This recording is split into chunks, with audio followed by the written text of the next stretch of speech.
And as Joe has said, we're gonna hopefully answer as many questions as possible. Feel free to use the chat here, and we'll come back to you as quickly as possible. Yes, this is a webinar, so unfortunately we can't hear you. But if you do have questions as we go along, so say we're talking about the listening and you have a listening test question, please just type it in the chat box. You know, we can make this session as interactive as you like. I think maybe if you've got more general questions about the test or about maybe you doing the test, maybe we could keep those to the end and we'll save some time, Lara, won't we, to answer maybe some of those individual questions. But yes, as we go along, please ask away. That's what we're here for, isn't it, Lara? Definitely, yes. Lara, what is SWELT? Okay, that's a good place to start. So SWELT is the Swansea University English Language Test. So it's our own English language test, and it can be used as an alternative when you need to show a score for a secure English language test, so similar to IELTS or other tests. Just please note that you can only use it to enter Swansea University, and the test is online. So it's still completed under exam conditions, but you can do it wherever you are on the right kind of computer. Does that include the speaking test, Lara?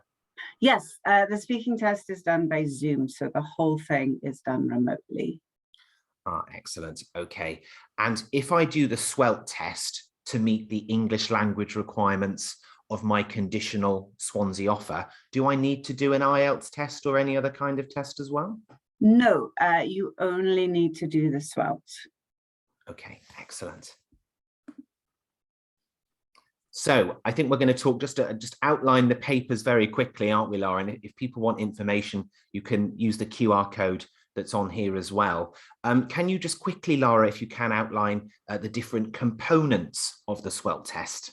Sure. So like many language tests, the written components are a reading paper, listening and writing, all of which we're going to talk to you briefly about. Those papers are all done on the same day online. And then there's a short speaking test, which is done via Zoom, usually on a different day. And the score you will receive will be between a banding between 1 and 9. So you'll receive a score for each of the 4 components, and then you'll receive an overall score based on those 4 components. We run regular tests. So if you want to find out about how to register, if you follow the QR code or the web address there, then you can find out when the next tests are available. One thing I would say, we have a lot of demand for our tests. And so if you have a deadline, if you're thinking to come and study with us in September, we would really strongly recommend register and do your test as soon as possible. If you leave it till the last minute, there may be no places and we may not be able to do a test. So please, if you're thinking of coming to Swansea and you need an English language test, register and do it as soon as possible so you can guarantee your place. Another last thing, Joe, it's free. If you have an offer to study at Swansea University, you're entitled to 1 free test. Excellent. So as you say, these tests are regular. When is the next test, Lara? That's a very good question. So not this week, but next week. There may well not be any places left for that, but if you go to the website, then you'll see when the next available tests are. But generally, we're running them about every 2 weeks.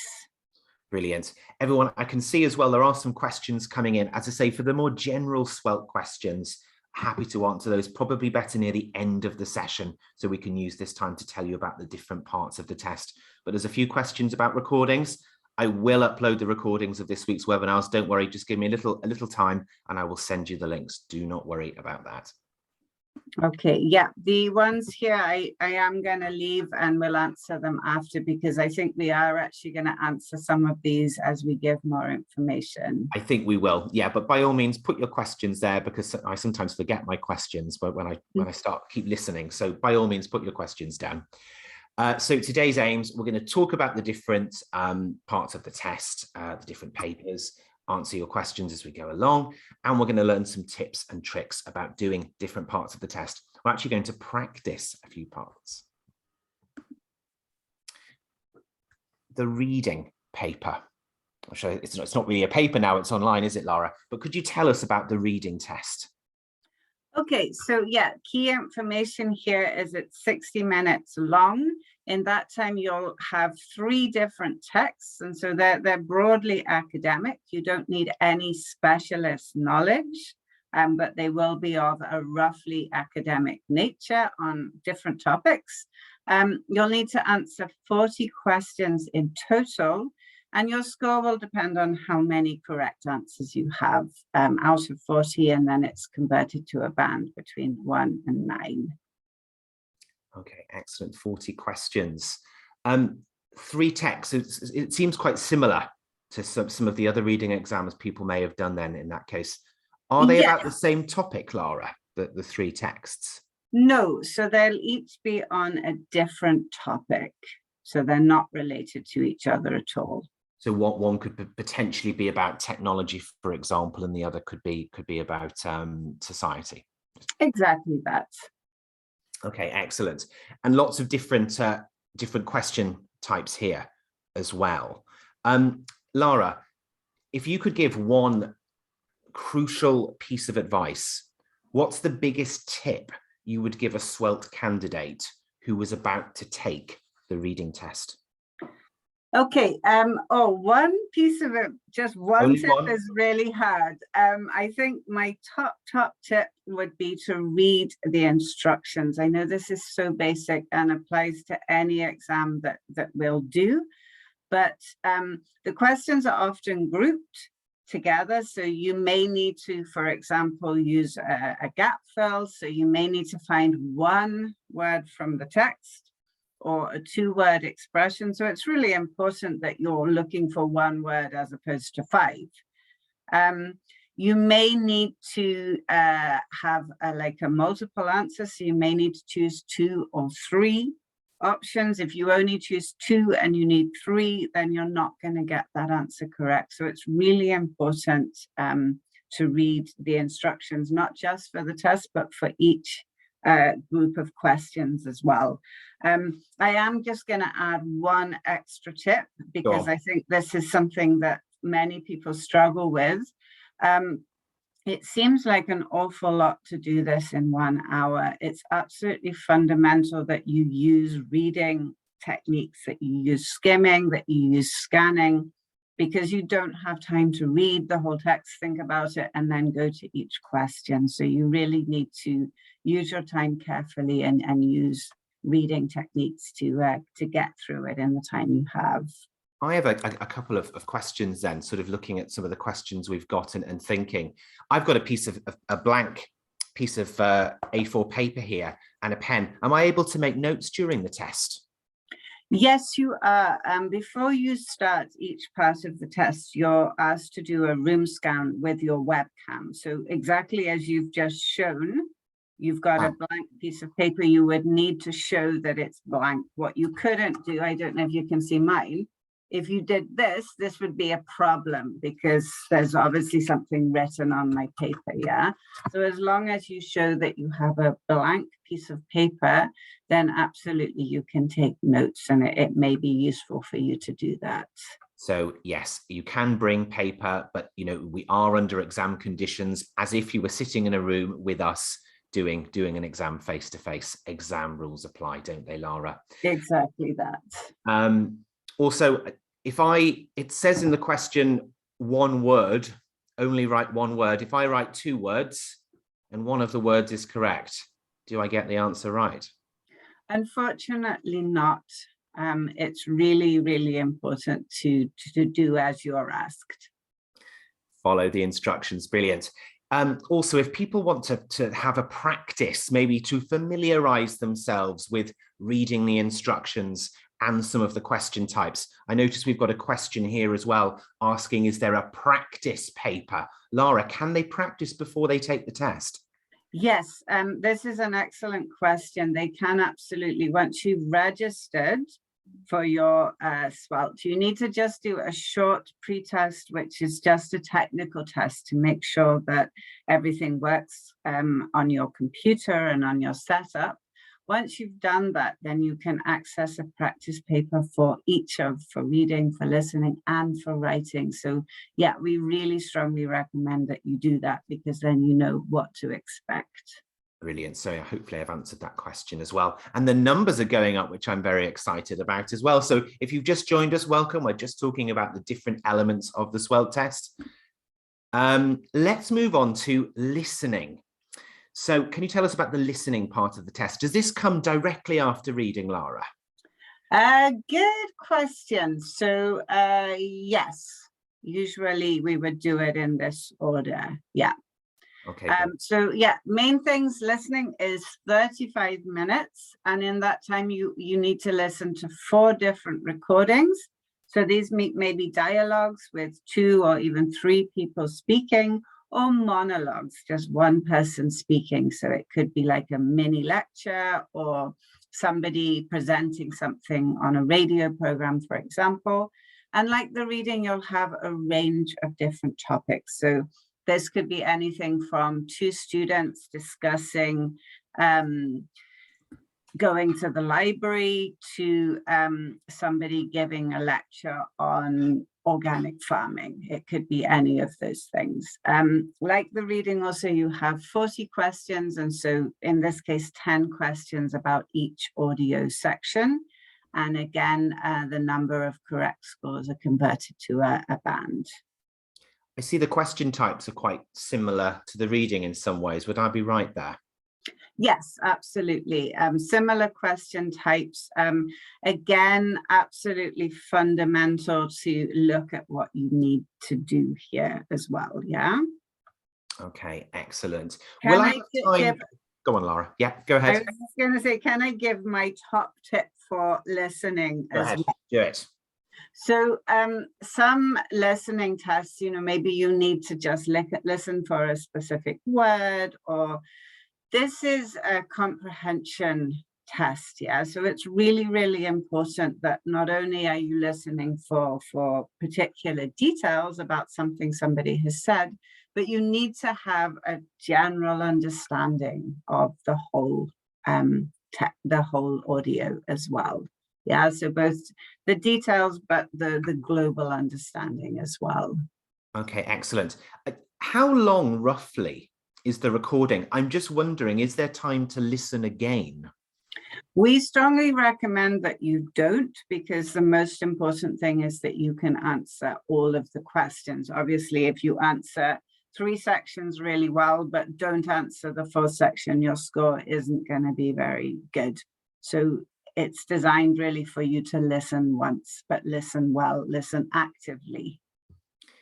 Brilliant. Guys, we're getting just a few questions in about the practice, so we'll happily answer that question again, and then we'll move on and practice some listening, okay? Because I appreciate some people might be worrying about obtaining the paper. Laura, can you just remind us of the process? So I register for a SWELT test online. I book a test. I then do the pre-SWELT test, and that's just testing my computer to check that it's compatible with the test. Exactly that. Yeah, it's just a short test, and it will actually give you some quite useful information. Also, you're going to be listening to somebody talking about the SWELT, and you just need to answer a few questions to check that you can hear and you can see any images, and everything is working as it should with the software that you'll be using for the test. Once we've done that, we have access to a full practice test for the reading, listening and writing. Is that right, Laura? Exactly that, yes. Okay, so everyone, I hope that's answered your question. I just noticed quite a few of you were asking, okay, but as I say, we can also answer some more general questions at the end. Let's get going. So I think without further ado, let's practice some of this listening, eh? Yeah. My favorite, table completion. So could you just explain maybe the instructions, Lara, for this type of listening question? Okay, so it's always useful for you to look at the instruction here at the top. What are you going to be listening to? Get some context, because as I just mentioned, active listening is the most important thing here. Okay, so we can see that we're going to be listening to a lecture or part of a lecture about globalization in relation to a specific company. So we already know something now.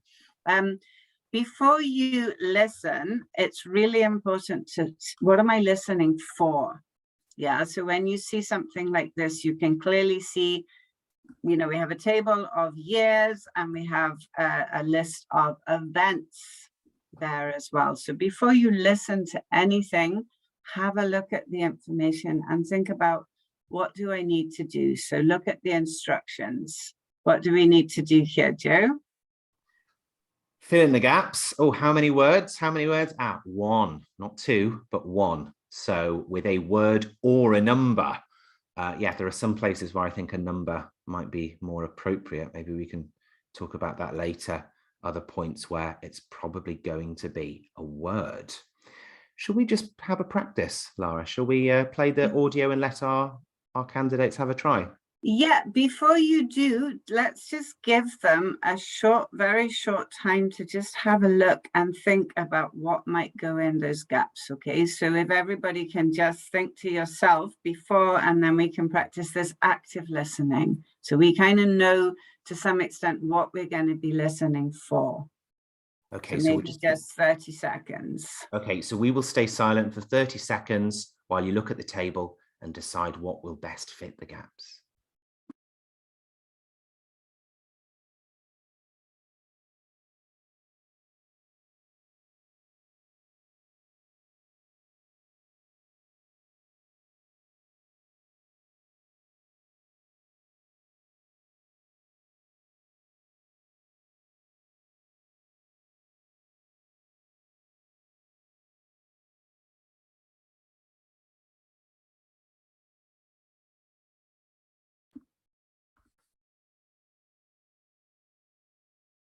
I think that was 30 seconds. That's 30 seconds in my head anyway. My counting is terrible, Laura. Okay, we will now play the audio. Please try and fill in the gaps. This is the Swansea Listening Test. You will hear a lecture about a company. Good morning. The theme of my lecture this morning is globalisation, and I shall be talking specifically about one company and showing how that company is responding to the challenges of globalisation. The company I want to describe is Siemens, a major European engineering business. It's actually fair to say that Siemens has been going global since long before anyone used the word globalisation.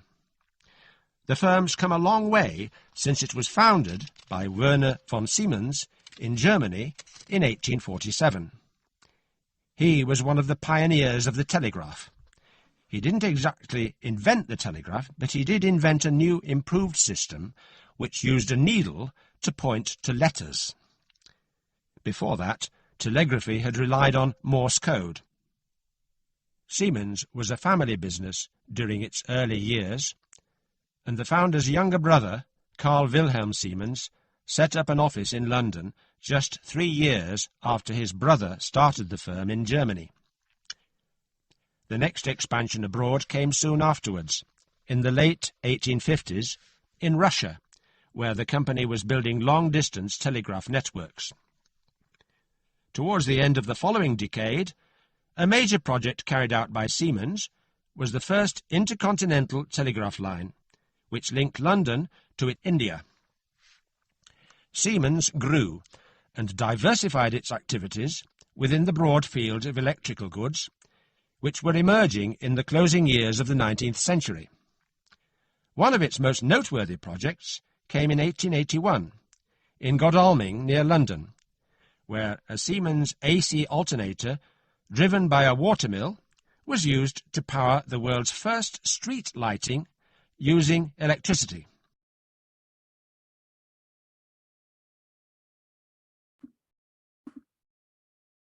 There we go. How was that? I think an interesting thing to observe, isn't it, Lara, is that wasn't sort of two people having a conversation. It was one person talking about a fairly, would you say, academic topic? Yeah, I mean, it's not something I didn't know about this. It's not something most people would know about. And that's the point. You really have to listen actively. You can't necessarily rely on what you already know.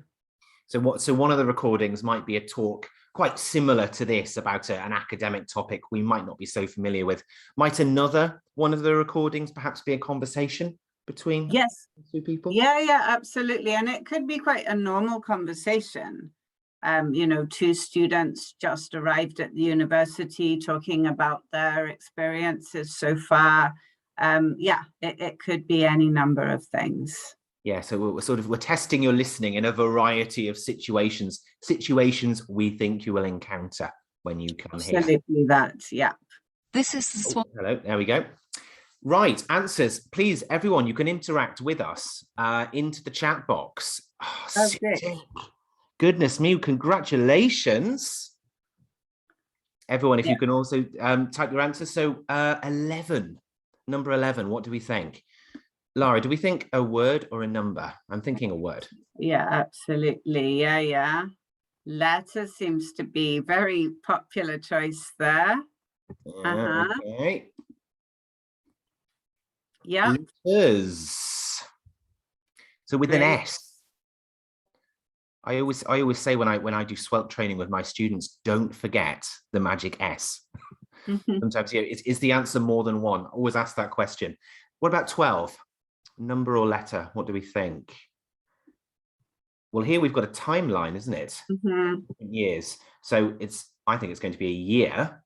And I suppose if this is 1847 and below it's 55, it's going to be somewhere in the middle, isn't it, between these dates? Maybe as Diana has suggested, or Sumya, 1850. Yes, well done. 1850. Frida, Nima, good, great work. Always learn your numbers. I always say as well, there always seems to be numbers in tests, don't there? Okay, number 13, what do we think? I have one option for London. Yes, it's almost certainly going to be a place, isn't it? It's going to be a word and it's going to be a location. It's where he opened the office. London, correct. London. Very good. Moving on to 14. Well done. 14. Distance telegraph networks in. I mean, this could be a location again, couldn't it, Lara? It could, absolutely, yeah. Yeah, so it's good to think what kind of word and then think a bit in a bit more detail, have a guess what the word might be. Russia and India seem to be the favorites there. It is Russia, and check the spelling for Russia here. And number 15. Do you know, I think this is going to be a place as well. And I think we might have got it already.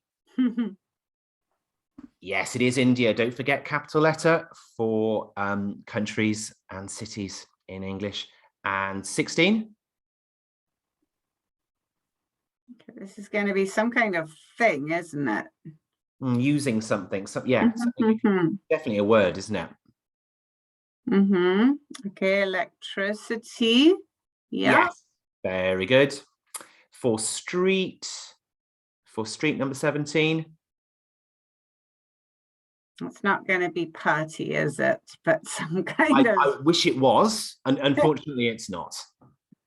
Street lighting. Well done, Nima and Alina. It is lighting. Actually, Lara, the street party thing has made me think of another question, if I may. If I write an answer and it's wrong in listening or reading, do I go down? Does my score go down? No, because we always start from 0. So you would just get 1 point for each of the correct answers. Okay. So I'm not negatively marked if I have a guess. Guessing is always good.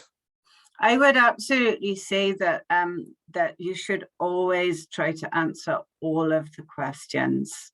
Yeah, and in some cases, multiple choice questions, or always try to answer all of the questions and give yourself the best possible answer, the best possible opportunity to get the highest score. Brilliant. So that's... Can I just answer Diana's question, because I think this is relevant here? What about the spelling? So it is important to try to be precise, because obviously some words can be quite different. So for example, lighting, I noticed in the chat somebody had written lightening. So some things can be, you know, quite distant from the actual spelling. Okay, so try to be as precise as possible. There is a little bit of flexibility, but only a little bit of flexibility. Okay, so please try to be as precise as possible. Anson has already also asked about capital letters. In written language, so in your writing paper, for example, it would be really important to write India with a capital letter. It would be more important to show that you're aware of where capitals need to be used at the beginning of sentences as well, and for proper nouns. In your reading and listening tests, try to be as precise as possible, but you wouldn't lose a mark just for not using a capital here. But I would absolutely try to always be as precise as possible. And certainly in the reading text, you may find the word you're looking for in the reading text anyway. Yeah, so it may just be a case of copying it correctly there. Okay, excellent. Let's move on. So we've done reading and listening. Let's move on as quickly as we can. Again, if you've got questions about practices, about the exam in general, we will have some time at the end to kind of answer those individual questions. So please keep them, and we will have time to answer. Do not worry. But we do want to press on, don't we, Laura? Because we've got the writing test. So yes, Laura, can you tell us about the writing test and maybe any slight differences between our writing test and maybe some of the others that students may have done? Sure. Okay, so you have 1 hour, 60 minutes, and you have 2 tasks. Importantly, each task is worth 50% of your score. Yeah, so, you know, on that basis, you should spend 30 minutes on one and 30 minutes on the other. Okay, both are also the same length. So you're looking to write about 200 words for each answer. And to score this, again, a banding between 1 and 9. Okay, so section 1 or the first writing is just as important as the second in terms of marks. Exactly that, yeah. So please don't spend, what we sometimes find is somebody spends a long time on the question they feel more comfortable with, 45 minutes, and then the last question is and you know, again, obviously, however well you score on one, if you score badly on the other, your overall score is not going to be as good as it could be. Let's maybe talk in more detail about part 1 of the test. So part 1 of the test, as you said here, talking about trends, usually a graph, a graphic, or a table. So here we are. What do we need to do specifically in part 1?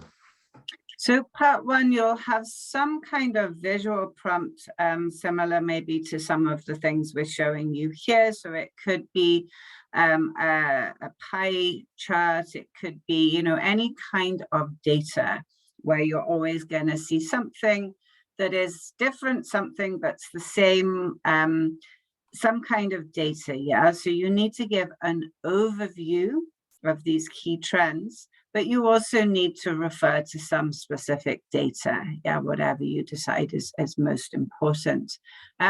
Try to be specific, because there's obviously a big difference between a slight increase and a significant change. I think that's supposed to be there. So yeah, try and be specific with your language, whether it's a dramatic, a gradual, you know, what is happening to the data. Very importantly, you have 30 minutes and 200 words, yeah? So don't try to include everything. You just need to pick up on what you think is the most important information. Again, very importantly, you need to write in full sentences, not bullet points. Yeah, you need to develop a full answer for this, and you need to answer all parts of the question. Often you'll be asked to give reasons why there's such a significant change, or you may be asked to predict how a trend may develop in the future.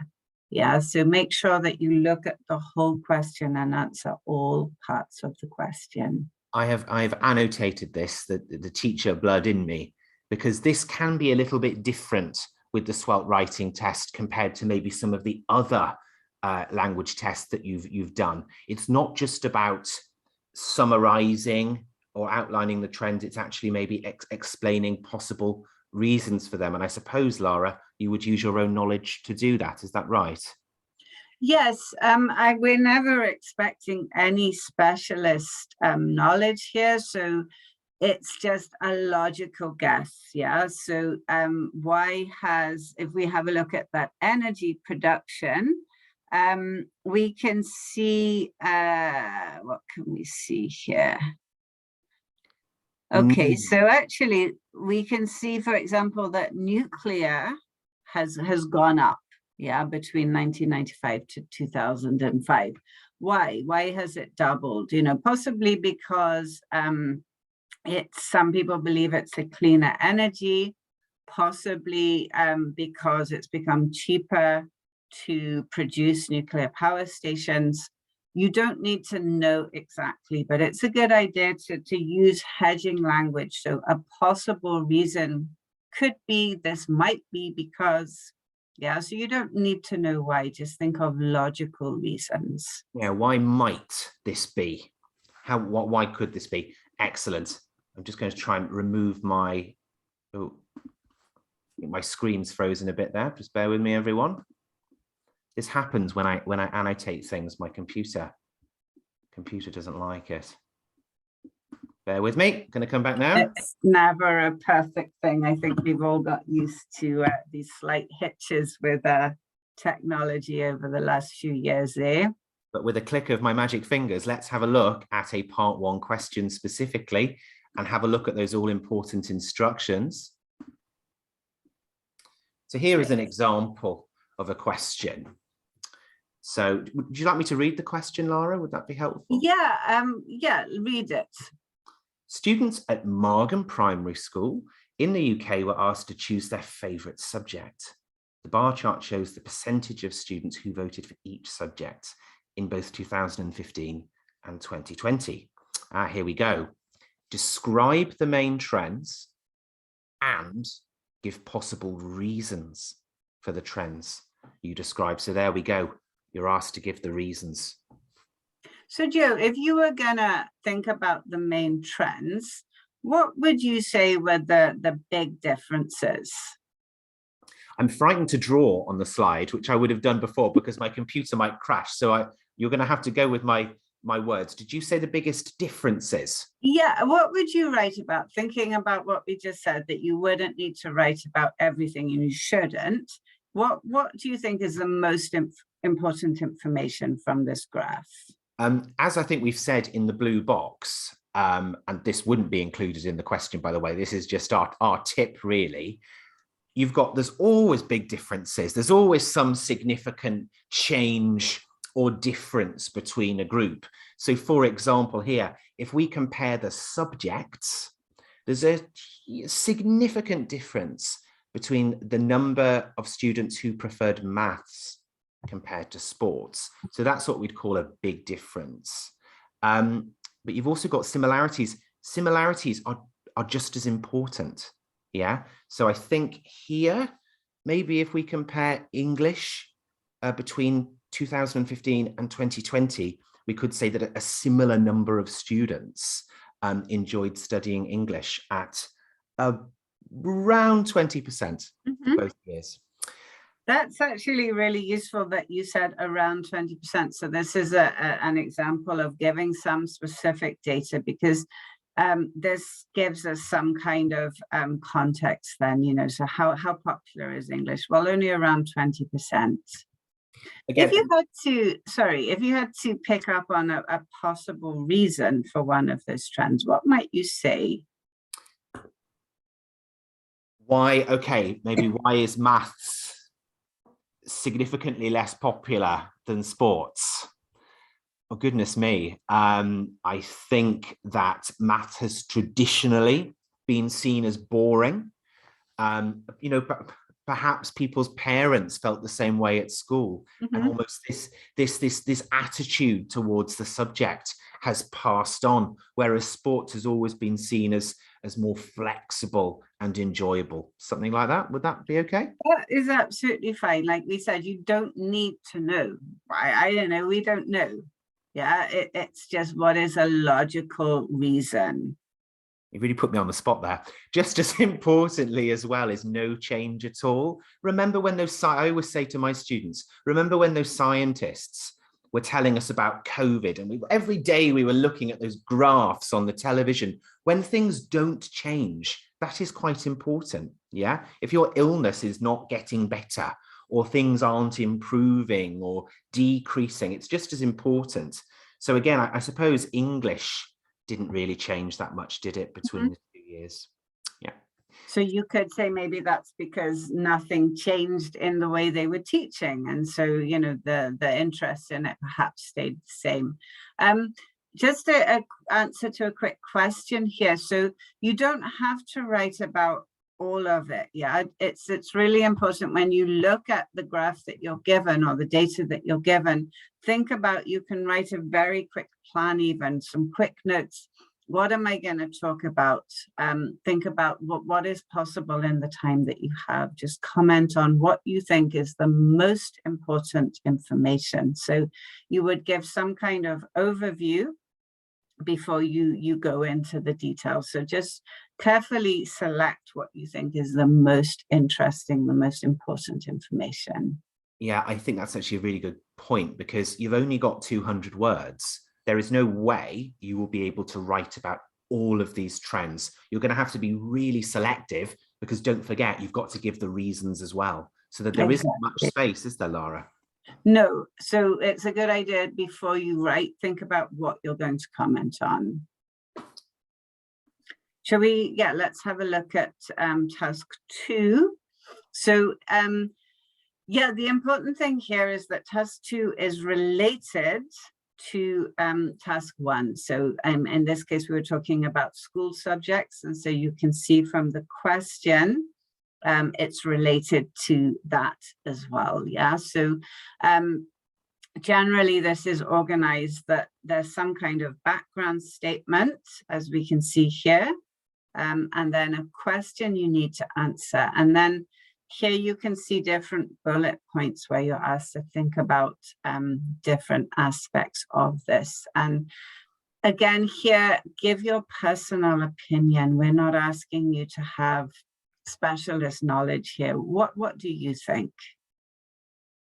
Do I need to use data from the previous graph? Do I need to write numbers here? No, and you really shouldn't. They're separate tasks. So yeah, we don't need any data here. This is more an essay style question, but make sure that you do answer this question. Yeah, so it's asking you about what is most important or what is more important. Science and technology subjects, are they more important than arts and humanity topics? This is the question you need to answer. What subjects should pupils do in school? So it says here, consider. Should I include all of these 3 points that are stated in the question? So interests, subjects that are useful, and subjects taught.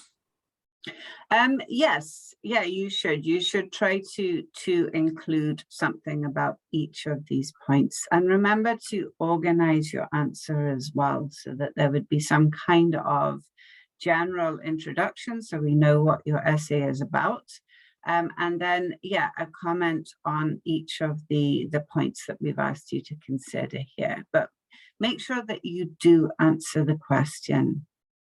Are the words counted? Sorry, a good question's just come in. I don't know the answer to that one. Does the computer count the words? Is that right? It does, but your score is only impacted by the number of words in so much as if you write 100 words or 50 words, you probably haven't really answered the question. You haven't written enough. If you write 300 words, then this could affect the quality of your answer. So the quality is more important than the quantity. The quantity is designed for what is realistic, what is possible for most people to write in that 30 minutes. Yeah, so I shouldn't. Go ahead, Laura. I was going to say, don't spend your time counting the words. Yeah, I was going to say that. Yeah, no, please don't. If you write more than 200 words, nothing will happen. But if you write too much, then it could be that you haven't got time to go back and check your answer. Maybe, you know, you've made a lot of small errors that you could correct that could impact the quality of your sentences. We're looking for good language. It's a language test. We're looking for a good level of grammar, a good level of vocabulary, the ability to express your opinion and organize your answer. Yeah, so the number of words is designed for what is realistic in that time. So basically, if you write a little bit over 200 or a little bit under 200, do not worry. Okay, we're interested in the answer.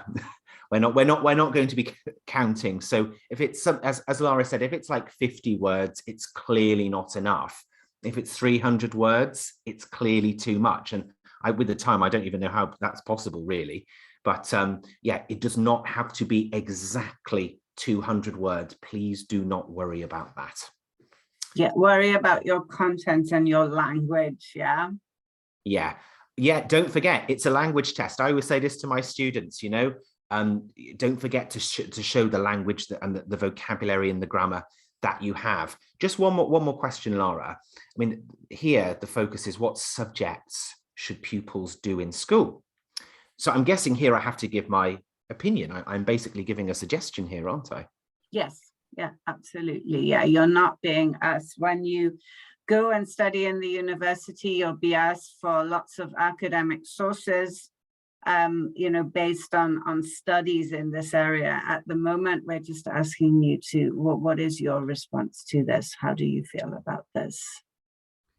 Okay, excellent. But do say why. Sorry, Joe, just one last thing. Go on. It wouldn't be great to say, well, I think students should study science and technology subjects only. Full stop. Say why. Yeah, this is because, say why. Yeah, give reasons. Yeah, we always say this in class, don't we? But why? That's always, yeah, that's a really good point. Always ask yourself, if you've not given a reason, if you've not explained something, if you've not given an example that helps to explain that, you know, that there's more that you need to write. I think that's a really good point, Lara. I think if you look at the consider points, why? Why? Because children may be interested in many different subjects, and it's important to encourage that interest. Why? Because different subjects could be useful in the future, such as languages. Why? Because in my country, we learn music because this is part of our culture. So this is an example of why you need to say why. Why?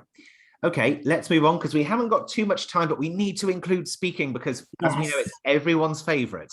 Actually, as we do, Lara, is the speaking test done at the same time? So we know that sort of reading, listening and writing are done together. They're done as a whole. Is the speaking test done at the same time? No. So once you've registered for a SWELT, we'll send you a link that goes to our SWELT calendar, and you can select a 15-minute slot for your speaking. So you control when you do it within the appointments that we have available. So yeah, you choose when you do it. And then you just need to arrive. You'll be given a link to a Zoom room. You need to arrive on time is really important. If you don't, we may not be able to do your test that day. So arrive a little bit before, and then you'll be invited into the Zoom room where you'll do your interactive speaking test. Okay, brilliant. So the speaking test, tell us about it. So it's very important to understand that it is interactive. It's a discussion, yeah? So you need to listen carefully and answer the questions that you're asked. Just as we're trying to answer your questions here, you need to do that when we ask you questions. So it's got two parts. The first part is personal. So you'll be asked about nothing too personal, but, you know, maybe where you live, what you like doing, perhaps your experience with learning English or other languages. Hobbies, maybe, Laura? Hobbies, yeah, these kinds of things, these general sort of warm-up things. The second part of the test, you'll be asked about some kind of social issue, something that is happening in the world, something that's maybe in the news, but something that everybody knows something about. It won't depend on where you live or what kind of knowledge you have. And this is objective, so you'll need to think about your ideas and opinions in general terms, not just in personal terms. Okay, excellent. Now, there's two parts here. I only say that because I won't name them, but some English tests, there are three parts. Some questions where you're given a card or something and you're given some time to prepare. That's not included in this test, is it? No, it's literally just these two parts. And so a more personal discussion and then a discussion about a topic. Okay, excellent. So part two, it says objective, your idea. So in part two, should I be talking about me or the world more generally? The world more generally, yeah. So if we ask you, for example, a question about the environment and environmental protection, you may be asked, what do you do to try to help protect the environment? But then we'll move on and ask more, what can be done? What can be done by organizations, by governments, internationally, these kinds of things. So really the key information here is listen to the question and answer the question. If you don't and you try to talk about something else, the examiner will bring you back. Laura, imagine my sound cuts off. It's online. I don't hear you. What if I can't understand? What if I can't hear the question? What should I do? Okay, not a problem. We understand these things. Just simply say that, you know, you didn't hear the question. Ask us to repeat it. Don't guess. Yeah, because we could be asking anything. Just say, sorry, could you repeat that? We sometimes may not be able to hear you. We understand, you know, sometimes we have problems with technology, and we will try to complete the test, but if it's really a bad connection, we'll stop the test and we'll give you another opportunity to do it. So don't worry about these things. Okay, excellent. We have a little video we were going to play, actually. Do you want to do that? Shall we is it on the next? Ah, yes. Yeah, let's have a little video. Go for it. Okay, we're all going to play the part of SWELT examiners, everyone. Okay, so put your exam spectacles on. You're going to watch two students. Student A is wearing that very attractive cap and Super Mario t-shirt, looks quite familiar. And student B does look a bit more studious, I'm not going to lie, with his glasses and his red jumper. We're going to watch these two students, and all you're going to decide is who is the better SWELT candidate and why. All right, ready to go? I will just put the video on.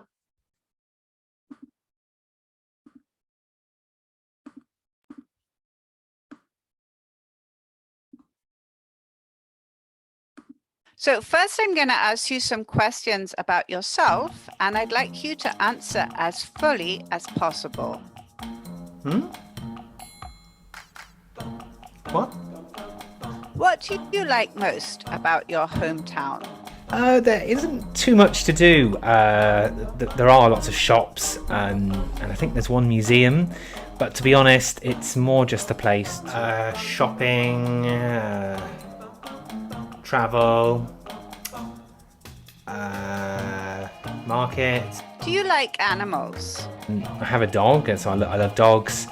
But when I've visited zoos and things, I don't like insects and reptiles like snakes. No like. Now we're going to move on to a more general topic. Please answer as fully as possible and feel free to give your opinion on the topic. Do you like shopping online? It's convenience. You don't have to move. If you have mobility problems, it's okay. It doesn't matter. Or if there's a virus, as I said before. I like shopping online. It's very convenient for me. I use Taobao.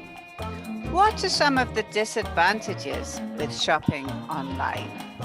There are some disadvantages with things like security, having passwords on your account or using your bank details online. This is problematic. With the development of the society, more and more people are shopping and doing activities online. This is because of the globalized world, which is a double-edged sword, because... So first I'm going to... Oh, goodness me, my messy desktop. Everyone, look away. Look aside immediately. That shows how hard you work, Joe. What handsome SWELT candidates we have these days, Laura. I know, incredible, eh? Okay, everyone, so please interact with us in the chat box. Which candidate was better? I'm hoping it's pretty obvious, and why. The why is the most important thing. Why? I need to know why. Why is B better? B seems to be the favorite. Why, guys? Why do you think B is better? What did B do that A didn't? Or what did A do wrong?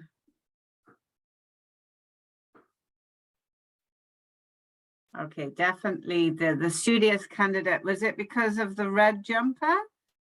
Clear answer. Yeah, Talal, that's really important. A was giving really short answers and kept looking away. So maybe they were like reading from their notes, which are not allowed to do. Yeah, that's a very good point. At the very end, student A was clearly reading something. Whether you're reading something or you've memorized something, maybe you've memorized a paragraph about your hometown. Don't do it. We know you're doing it. We're experienced with this, aren't we, Laura? Absolutely. Amole, good point. Answering the question directly, yeah? When you're asked a question, you need to answer that question. Even if you say, I don't, have specialist knowledge on this, I don't know exactly, but I think. So took his time, listened and answered the questions. Exactly that. Yeah, obviously we all sort of say, well, so we all use these techniques while we're thinking, but too much, this clearly isn't a good speaking technique. Maintained eye contact also. Yeah, that's good, because when we speak, it's kind of strange if someone doesn't look at us. So yeah, absolutely. Great answers. Yeah, I mean, it doesn't pay attention to the camera. I guess it's a conversation. You should probably look at the camera, but don't worry too much, about your presentation as such. But I would say as well with student A, both part 1 and part 2, it was very me, I. And as you were saying, Laura, isn't it, in part 2, we want you to speak more generally. We want you to talk about the world and society, not just necessarily yourself. You can talk about your experience, can't you? But not that alone. Connect it to the world. Yes, because remember, we're testing your language. If your language is higher, you're more able to speak in general terms and not just about, what is happening to you. So it's actually in your favor to answer as fully as possible there, because this will show us evidence of your language level. Good, Frida, that they couldn't hear the examiner exactly. They just say, what? This isn't the best way to do that. Our favorite answer, what? And it's always just, again, it's a bit like the why. Don't let us come back to you with why or tell us more. Elaborate. I've seen that word in the chat box. Give us more detail. Yeah, fantastic. Just because time is not our friend this morning, Lara, let's just highlight some of those do's and don'ts. Yeah. So do listen carefully to the examiner. Yeah, actually listen to the question, as we said before. That's a really important thing. Answer the question you're asked, not the question maybe you guessed that you've been asked. If you need it repeated, as we said, please just ask. These things happen. No problem at all, is it, Lara? No, that's fine. Absolutely. I think this is sort of going on with the elaborating that one of the commentators was talking about. Yeah, not just yes, no, good, bad, I agree. Explain, give reasons. You know, why might some people disagree with you even, you know? Yeah, remember, it's a conversation. So it's trying to simulate, isn't it, Lara, a kind of a natural conversation, maybe that you would have with your teacher, for example. So don't just talk. You know, am I right in thinking sometimes your examiner will respond to some of the things that you're saying? Is that right, Lara? Yes, absolutely. It's an interactive conversation, and equally, the examiner may say to you, okay, thank you, which means that you need to stop talking and they'll ask you a different question. Sometimes just because we're nervous, sometimes people may speak. Yeah, remember, it's interactive. Yeah. Don't memorize. Memorizing and reading are just as bad as each other. This is about what we call, isn't it, a spontaneous conversation, Lara, a natural conversation where you haven't prepared what you're going to say. Any kind of, yeah, no translators, no family members listening in the corridor. Anything like this, we may even cancel your test. It's not worth it. Yeah, this is seen as cheating, so please don't do it. Basically, yeah, don't cheat, I think is what we're saying there. Yeah, don't get any help. But most of all, keep calm, okay? Your examiner is just there to test you. They just want to hear you. It's really nothing to be worried about whatsoever. Okay. Surprisingly, some of the feedback we have is that even though people were very worried, sometimes they say, oh, is it finished already? And it goes so quickly, and you know, you almost have the sense that they really enjoyed it in the end. Yeah, so it's nothing to be scared about. Right, time is not on our hands. So before we do questions, everyone, that's our email address. This is our general ELTS admissions. Also, the QR code will take you to our website. You can also follow us on social media. However, if you have questions about ELTS courses, go to the ELTS admissions email address. We can't say that enough.